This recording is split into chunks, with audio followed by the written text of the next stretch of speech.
And just like gazing out into the village, yeah, that's good. So.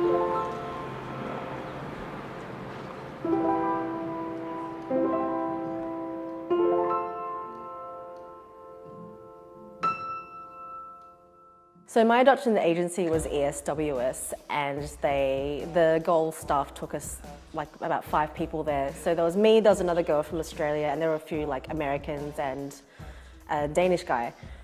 So the point of that trip was we would meet with a social worker and we just go through our original adoption file. So I had my file in Australia, but it was just photocopies and it was all like the translated English versions. So it wasn't actually the original. So I sat down with a social worker and just, compared notes basically. But the most important page in my adoption file was this one document that was about my birth parents. And it was, that story that they were dating, mum got pregnant, dad left. So at that point I asked the social worker, is this the same as what you have? And she's like, And then she opened this other file that I'd never seen before that was all in Korean. She said, actually, your parents were married when they had you. And I was like, really? And they said, also, you have 4 siblings. And I was like, holy shit. I'd always wanted to have brothers and sisters, and then to find out that I had like 4 of them was really so crazy.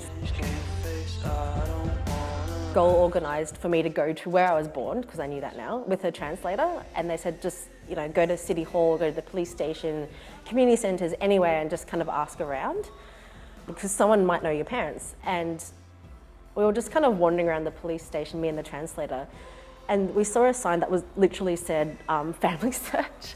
So we went in there, and luckily the police officer that kind of ran that department was really sympathetic towards me. So, he sat down with me in the translator and wrote down everything that I had to say. Got back on the bus to Busan where we were staying and just kind of thought, oh, well, that's the end of that. I tried. That's nice. Got back to the hostel where all the Goal staff and everyone else was staying, and the Goal staff said, oh, your dad rang. And I said, what a hilarious joke. And they're like, no, why would we joke about that? Seriously, your dad rang. In the time it had taken me to get back to Busan, the police officer had called Eastern, gotten the ID numbers, found my mum and dad, who were still living in the same place as they had on their records, knocked on their door and was like, hey, your daughter is here from Australia. So my father called Goal and said, yeah, you want to meet her tomorrow.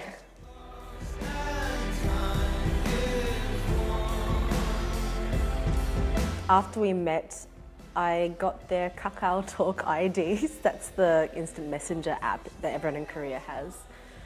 Went back home and just kind of attempted to have conversations. And it was so hard because I didn't really know much Korean then. So at some stage I decided to start learning Korean.